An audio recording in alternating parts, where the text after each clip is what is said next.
Right, hello. I'm Lisa Dubow, Rosecroft Property Services. All the services we provide qualify for registered with the relevant professional organisations. And I'm going to tell you a bit about myself and focus on what Rosecroft Property Services does and focus on fire risk assessments. Which one do I press?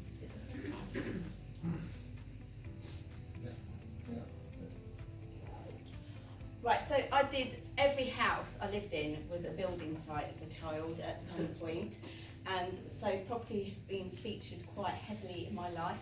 My after school job and Saturday job was in an estate agent, and I ran a small property management company for the last 5 years of its life before setting up Rosecroft Property Services. Oh, wrong way.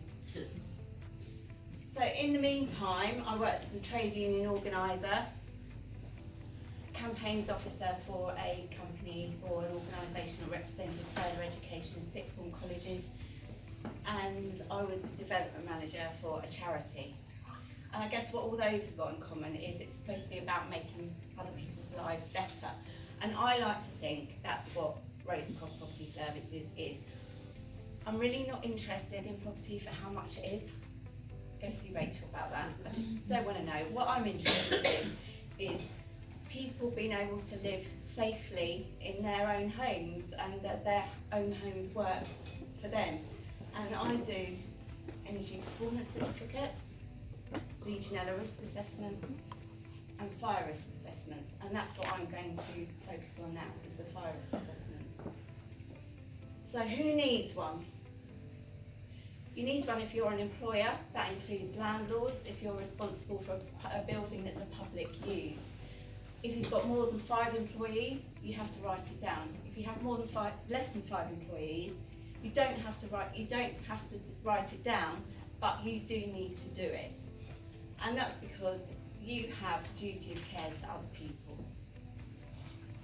So the first thing I do, or a fire risk assessor will do when they go into a property, is look at how a fire starts.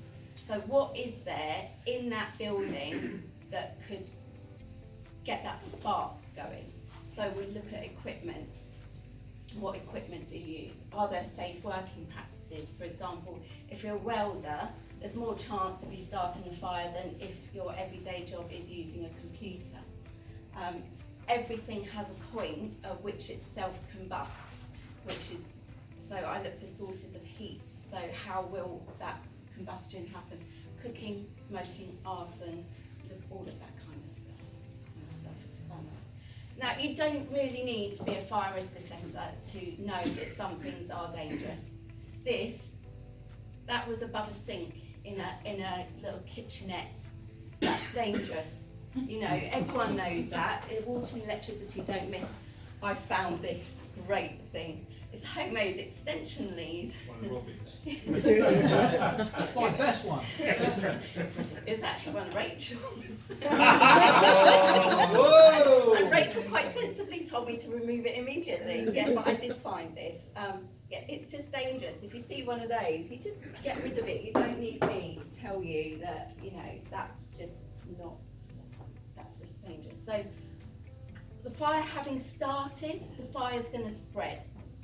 So I'm looking at things like, are you keeping the place clean? Talking about that self-combustion, the finer the particles, the easier the fire is going to start. So it's really important to clean up, and I'm looking for that, how you store things. So linens, electricals, chemicals should all be stored separately, and I'm looking for that. Corridors are not extra storage space. That's the fire exit or the way out of the building. Those things can set light. That prevents people going down the stairs, getting out of that building. Yeah, so going back to how people get out of the building. All of these pictures are real. This is what I have found in the course of doing my work. Now that staircase was the only way out of that building. It took years for that to happen. You know, somebody should have done something about that beforehand. Don't need me to tell you that's dangerous. Plants might look beautiful on stairs, but it's really not practical. and fire doors. Now, if you don't decide, fire doors they come as a set. You've got your frame, you've got the door, even the furniture is proper fire door furniture. If you decide you don't like the handle, you don't just change it for any handle you like, leaving holes in the door. You have to change it for a proper, fire door approved thing. And you need to maintain your fire doors. If they've got gaps in or not working, they're not going to do their job. If you're going to get electricals fitted inside your room, you need those holes fire stopped. The modern buildings are built so they can contain the fire, so you've got enough time to get out. So you just want to be sure you're hiring proper contractors, maybe like Robin, for example, who knows about these things, and repair holes in your walls, because that's going to not help the integrity of the building. Now, if it's a small building, you don't need mechanical things to, shouting is enough to be a fire alarm. But if you do have them, and it is a good idea to have smoke alarms and carbon monoxide detectors, they need to be working. They really need to be there, and they should be tested once a week just by pressing the button just to check they're there. If you've got fire extinguishers, they need to be labelled with proper signs. And again, every week, just walk past, is it still there? Get somebody in once a year to, check that everything's working the way it should. You need to maintain them if you've got them. It's really important. And as a fire risk assessor, you're looking for the records as well, for the electricals, maybe testing. Signage. Signs are not there to look pretty. Putting them all in, nice same frames on the wall. One of those signs is this sign, really, to tell people how to get out of the building. Nobody's going to notice that. The health and safety have rules, regulations about signs for a reason, and that's because they have to stand out. So you've got these approved signs which tell you how to get out of the building, which you should see in most. And another example is marking fire exits. Right, having got all of that out of the way, the next thing one of the last things your fire risk assessor is looking for is your plan. So have you thought about who needs to get out of your building? Is your building used by people who maybe can't walk very well, deaf? How are you going to make those people aware?